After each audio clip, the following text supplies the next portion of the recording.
నమస్కారం ఘంటారావానికి స్వాగతం ముందుగా ప్రధానాంశాలు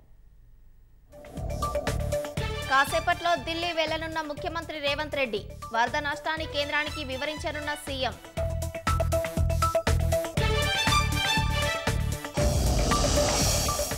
యాదాద్రి విద్యుత్ ప్లాంట్ను సందర్శించిన మంత్రులు భూ నిర్వాసితులకు వెంటనే పరిహారం చెల్లించాలన్న భట్టి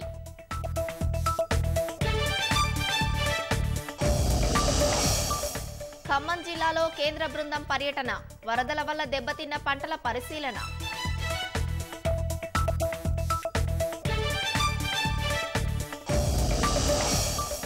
వరద బాధితులకు పోలీసుల ఒకరోజు జీతం విరాళం 11 కోట్ల చెక్కును సీఎంకి అందించిన డీజీపీ జితేందర్